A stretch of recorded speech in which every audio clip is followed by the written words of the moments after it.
Okay, some big takeaways from games one and games two of the World Series. Tied up. Big time win from the Blue Jays, 11-4 in game one. And then the Dodgers answer back, highlighted by Yoshinobu Yamamoto's complete game. Unbelievable performance. I said in the first inning, I was like, this guy's got it. And the fact that the Blue Jays scored one run, I was impressed. I know I said that yesterday, but I woke up the next day and I'm saying the same thing. I watched highlights again. I don't know how anybody can hit him, and I don't even know how you can adjust the second time when he's got six different offerings and he's throwing them exactly where he wanted to. What's been the big takeaway from you from games one and two? I just love how the good on good preview coming into this series has manifested already. So Mm-hmm. what I looked up entering the World Series, and I went back to 1995, which is of course the wild card era, as you articulated in the last episode, and going through the way that Major League Baseball has built its postseason rounds over the course of time. I went back and looked and found that entering the World Series, these Blue Jays had the best batting line of any team ever entering it under that subset.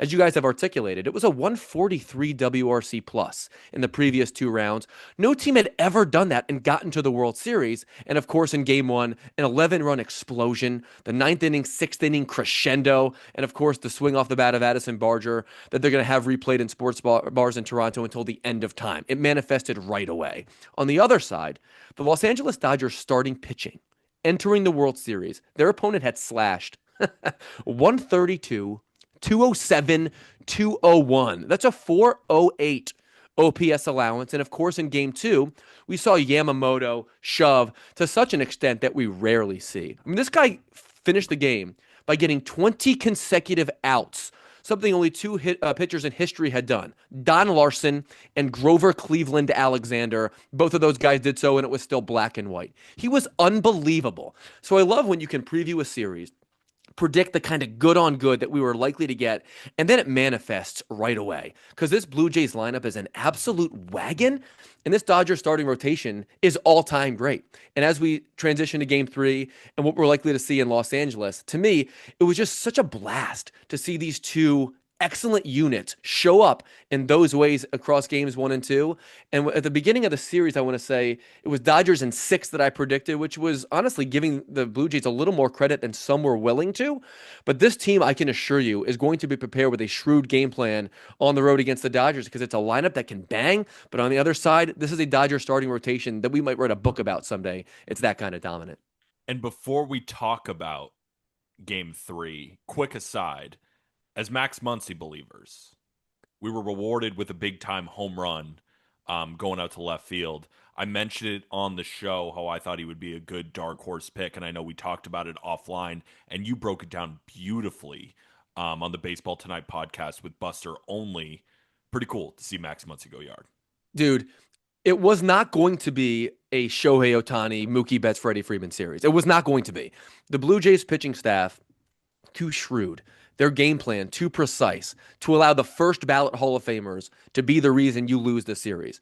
But Will Smith and Max Muncy, the Mm. guys who, look, are Dodgers legends in their own right, but they're not going to the Hall of Fame on the first ballot someday. It should be no surprise that it was swings off of their bat in game two that wound up catapulting the Dodgers to tie the series and shift the series back to Los Angeles in a way where you do feel that they have the momentum, because that's the most challenging part of this Dodgers lineup. It's not the fact that you can go first ballot guy one, two, three necessarily. It's the fact that until you get to the very bottom, there just aren't that many easy outs. And Will Smith genuinely is one of the best hitting catchers in the history of the postseason, something that you articulated in the last episode. But Max Muncy, with the platoon advantages that he was going to have, was an outstanding long shot bet to win World Series MVP. The at bats had been good, but if Max Muncy is going oppo boppo, something he has literally not done since the homer off of Nathan Eovaldi to win that super long game in the World Series in whatever it was, 2018, that's when he's going right. It goes without saying. So that guy's seeing a beach ball right now. He'll continue to chase platoon advantages exceedingly well, and I feel awfully confident that you and I are going to look really smart by the end of this series, thinking that he's going to mash the baseball. I hope so. And he's facing another right-handed pitcher in this game, and that was a big reason, why we were both very high on Muncy going into it with his OPS over 900 in the regular season. So as the series shifts to LA, Blue Jays made an interesting decision. You'd expect them to go with Shane Bieber in game three. He's probably their third best pitcher, or at least second best. You can compare him to you Savage. regardless, this is your three. And Scherzer had a great outing against Seattle, turned back the clock. There was some walks there, but still, the results were there. And you still got to feel good about a future first ballot Hall of Famer, I think, to be in Max Scherzer. But they go with him in game three. What do you think about that decision? I think it's an enormous gamble, and I think it's one unlikely to pay off. Now, I think the reason they're doing it is fairly straightforward. It's fairly obvious. The numbers make it exceedingly clear that if your bullpen has a day of rest in the World Series, you are much likelier to perform at a high level than you are otherwise. And I think when game planning this thing out, that's what John Schneider, that's what his research and development staff is telling him. I'm just going to look at. We'll go back since 2014. So this is when the Major League Baseball implemented the wild card game, just to get a large sample size of how many innings these bullpens have had to absorb in the postseason. So I looked it up. Since 2014 in the World Series, here's what your relief pitchers performed from an ERA standpoint with 0 days rest. It's 4.79. On 1 day of rest, it's 2.21.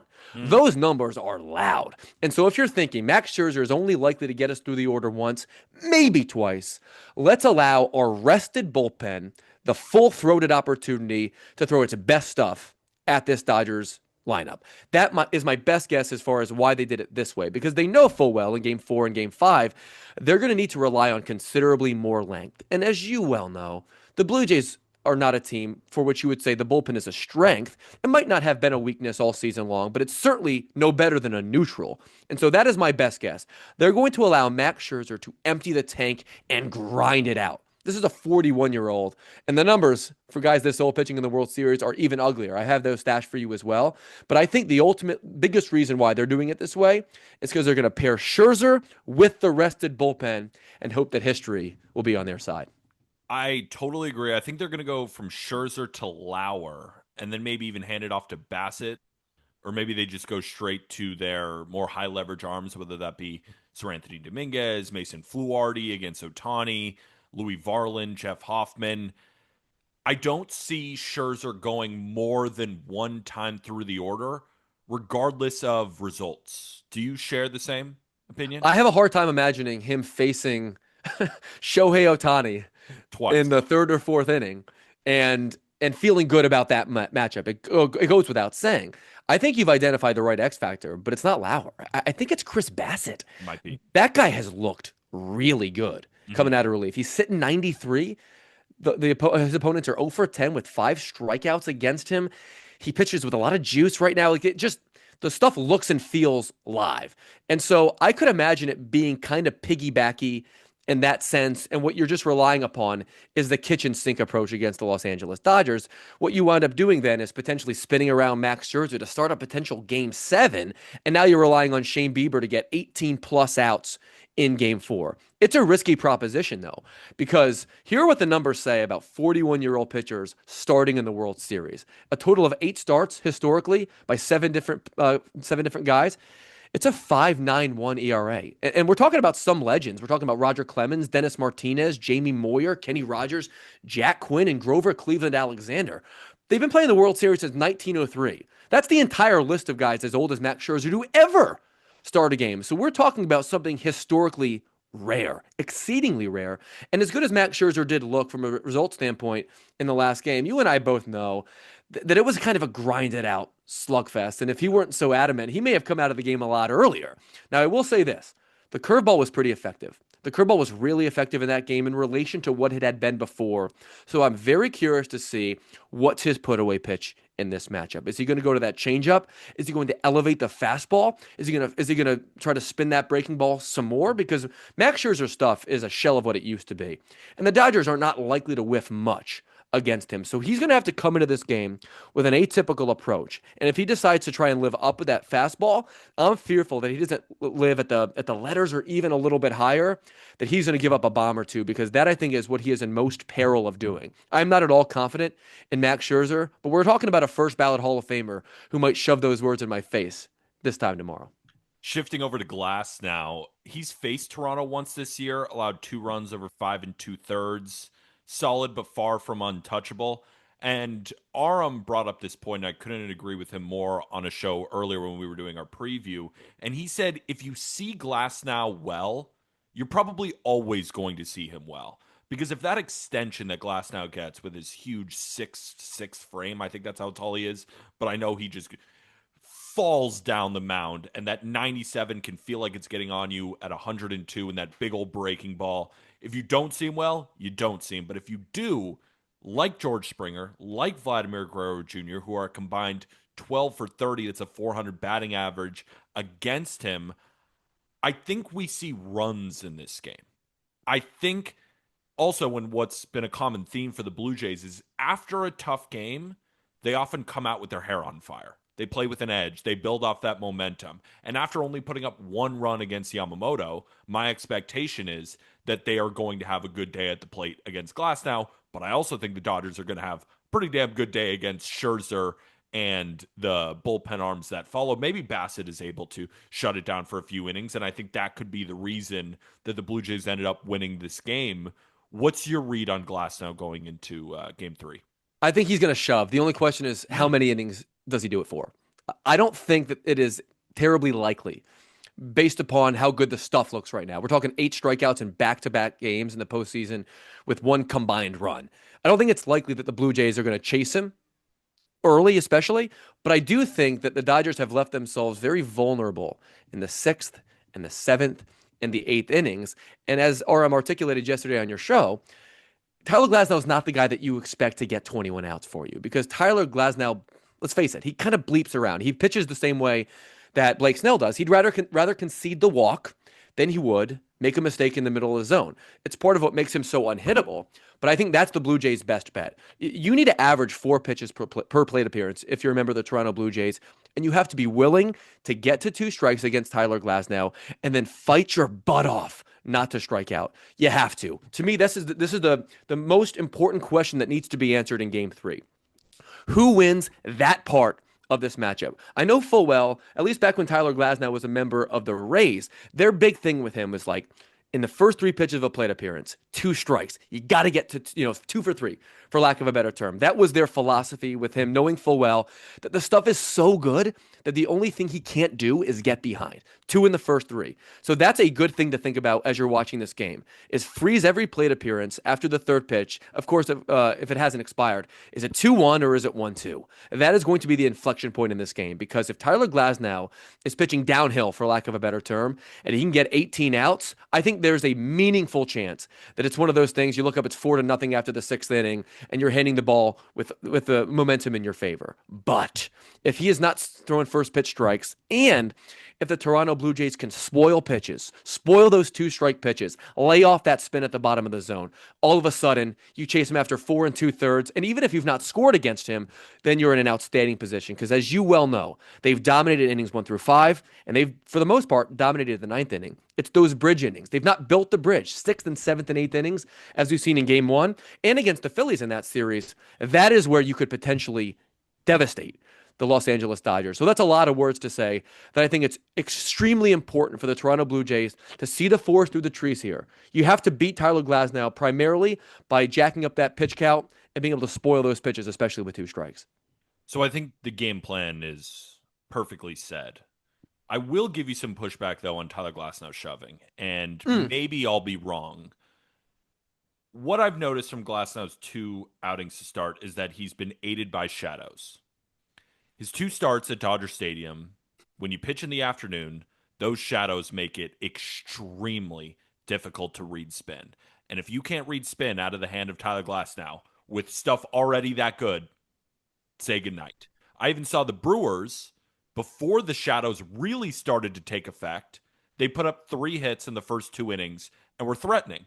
Then the shadows became impossible, and he threw 4 2/3 of no-hit ball after that. This is a night game. And when we talk about teams limiting the strikeouts, who's better than the Blue Jays? Who's better than a few hitters in their lineup being the best at that? Alejandro Kirk is the best hitter in baseball with 2 strikes. You go through the lineup, a lot of guys with a strikeout rate at around 15%, maybe even 10% at points. Knowing the Blue Jays have already seen him well, knowing that after a loss they come out with their hair on fire, I'm not doubting Glass now. It's not just because, oh, he had the shadows. He's actually not that good. Of course, he's a demon. He's phenomenal. But I am saying the one pitcher in this rotation that I think, and I said this at the beginning of the series, would have the toughest time against the Blue Jays approach is Tyler Glass now. Because guys like Snell, guys like Yamamoto, even Otani, they pound the zone more frequently and they induce more ground balls. And that can get the Blue Jays out of their rhythm. And then we see how Yamamoto can throw his last 8 innings at 82 pitches and just completely eat them up because they are a free swinging team. But if they are free swinging at these Glass now curveballs, that's how they'll, ultimately go down. I just have a lot of faith in the Blue Jays that they won't be doing that because they've proven they're not going totally outside the zone unless it's Yamamoto, and then it's just you got no chance no matter what, so might as well swing the bat. You're so good at this because I have written down on my notes here, talk about the shadows. Now, this is a 5 o'clock game, local time. So I haven't exactly done the meteorology report to know exactly when the sun will cross over here. You didn't come here with you didn't come with all the what is it? What is the astrological signs and how the light is exactly going to hit the baseball? How could you?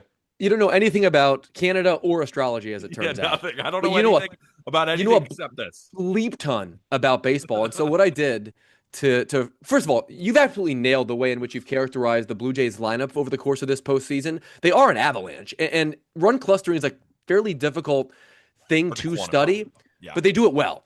I looked up right now, just as you were talking. I just went to my handy dandy stat site that I love using. I looked at how every team in Major League Baseball performs against pitchers with at least 7 feet of extension. I would like to offer you one guess, my good friend, as to who was the number one hitting team in baseball against pitchers with at least 7 feet of extension. Blue Jays? The Blue Jays are correct. An 830 OPS, the only team in baseball, when including the postseason, with a number over 800. It's a 277, 357, 474 slash line. I happen to think Tyler Glasnow is going to pitch very effectively. Not every 7 feet of extension, of course, is created equal, but your observations are spot on. There isn't a team in baseball this season that has handled this kind of pitcher more effectively than the Toronto Blue Jays. So final predictions before we get into a little bit of World Series history. The Dodgers are on BetMGM about minus 200 favorites, basically saying they have about a 66.7% chance of winning this game. So they win the game about 2/3 of the time. You simulate it out, 2/3. I tend to agree. The way the Blue Jays win this game is if Scherzer empties the tank, gives them 3 to 4 really, really solid innings, or at least doesn't get destroyed, right? 1 run. Bassett kind of does something similar, and the Blue Jays offense, or the Blue Jays bullpen, is able to hold it down.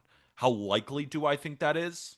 Not very, which is why I'm going with the Dodgers, because I think Glasnow will outperform the combinations of Scherzer and Bassett. I got the Dodgers winning 6-5. I do think it's going to be really close, but I tend to side with the home team if I think that home team can get a lead early, but I am not super confident in the Dodgers bullpen, especially without Alex Vesia, which I think is an enormous loss. And unfortunately, he is away on a family matter, so it's just terrible. Hopefully he's doing okay, but it further thins the bullpen where you really only can rely on Roki Sasaki right now. So if Glasnow is giving them 5 innings, laboring through, maybe the results are still good. It's only 1 run, but his pitch count is up into the 90s, which we've seen from plenty of Glasnow starts. That's how the Blue Jays can keep this one close, but ultimately Dodgers win 6-5. So you're playing the Dodgers in the over. The over is 8 runs in this game. Yeah, I'm playing the Dodgers. I'm playing the Dodgers in the under. I think this is something approximating a 5-2 baseball game, primarily for the statistic that I gave you earlier, just looking at how bullpens perform historically based upon having at least 1 day of rest. Now, we saw in game 1 of this series, the Dodgers pitching with ample rest, and the bullpen got absolutely bleeped on. And I think the absence of Alex Vesia is going to loom exceedingly large in almost every game that's close, at least. We saw that in game 1. That was his at-bat. And what has happened to his family, presumably, is tragic and horrifying, and we wish them nothing but the best. But we're here handicapping baseball games. Losing Alex Vesia, who's their most trusted guy aside from Sasaki in the bullpen, is a huge deal. But the reason I ultimately favor the Dodgers in this game is fairly straightforward. I trust Tyler Glasnow not only to pitch more effectively, but more deeply than I do Max Scherzer. And in the end, I think a 5-2 contest kind of encapsulates the way in which I think this thing could go. And you're going to see more runs scored in game four and especially game five. So we're aligned on the Dodgers, not aligned on the total. We will see. And last but certainly not least of this episode, Hembo, need to hear your World Series Mount Rushmore. Who are the four greatest players in World Series history? We start, unsurprisingly, with Babe Ruth, who was not necessarily the best hitter in the history of the postseason or the best pitcher in the history of the postseason, but his combination of both obviously renders him an obvious choice to be my first member of the World Series Mount Rushmore. I'll take you back to game two of the 1916 World Series against the Brooklyn Robins. At this point, Babe Ruth, of course, pitching for Boston, throws 14 innings of one-run ball. It's a game score of 97, which remains the highest game score in the history of the World Series more than 100 years ago. He would start two more games in the 1918 World Series. He won both, and he allowed 2 runs. In fact, he had a streak of 29 and 2/3 consecutive scoreless innings in the World Series, which was a record that stood until 1961. And you, of course, know full well that he mashed at the plate in the World Series. 4 multi-home run games. No one else in the history of the Fall Classic has more than 2. 15 career World Series home runs. At the time of his last, no one else had more than 7.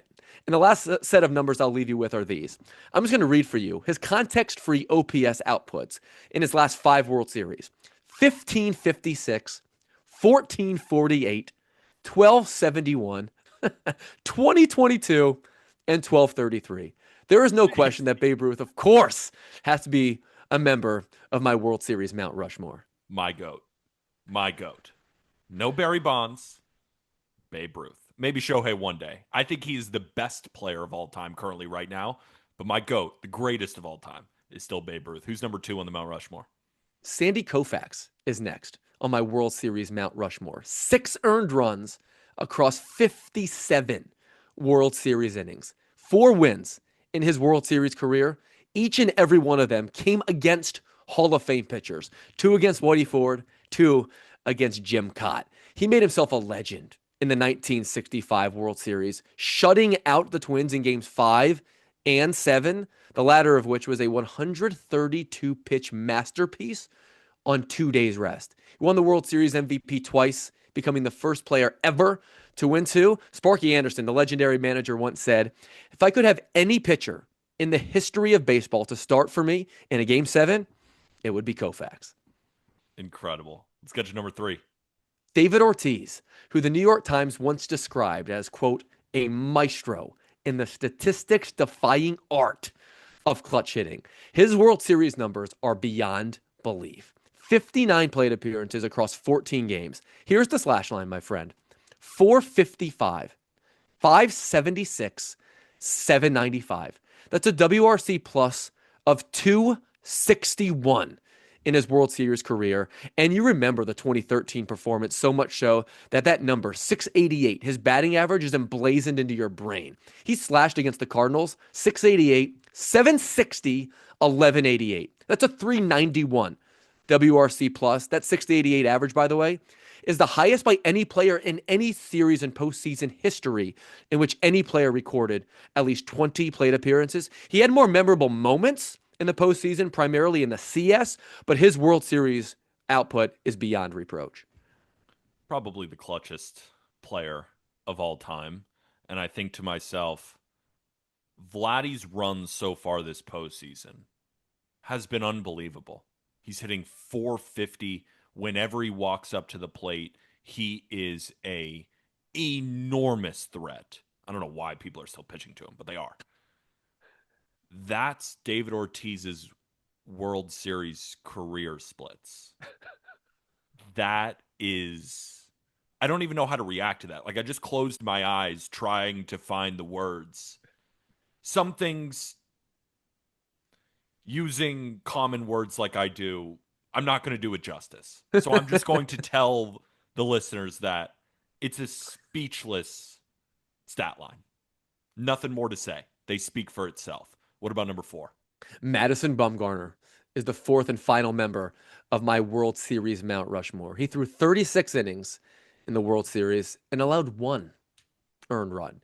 You recall his debut in the World Series at 21 years old against the Rangers in 2010, 8 shutty. He started game 2 of 2012 against Detroit, 7 shutty.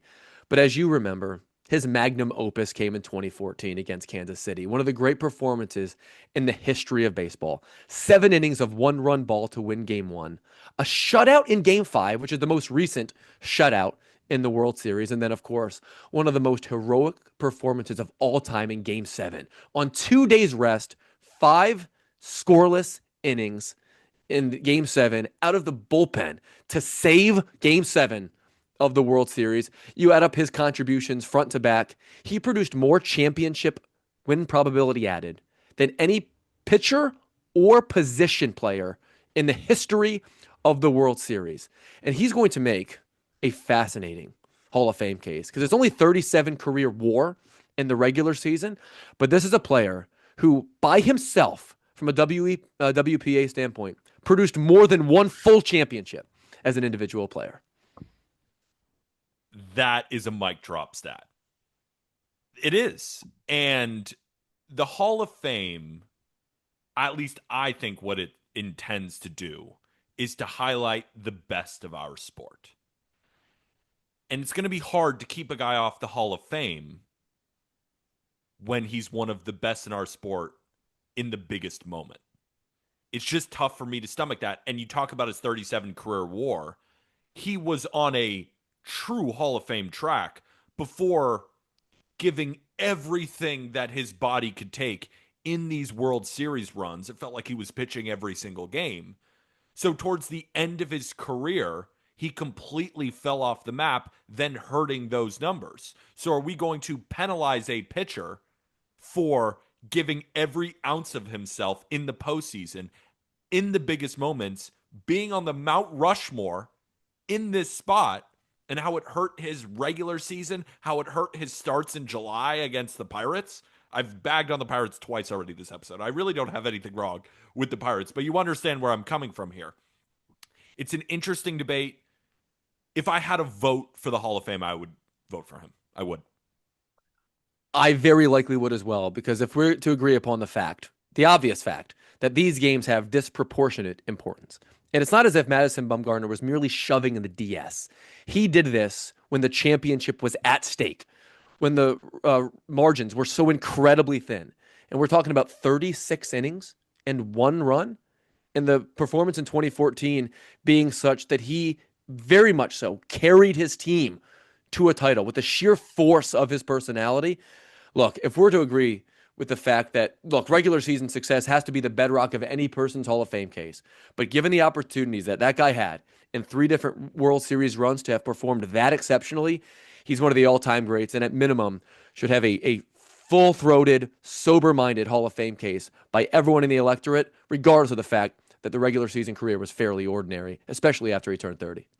My last question for you, again, thanks so much, Hembo, for coming on. This was so much fun talking about Bryce Harper, World Series takeaways, the relation between spending and postseason success, and of course, this Mount Rushmore. It's been such a blast.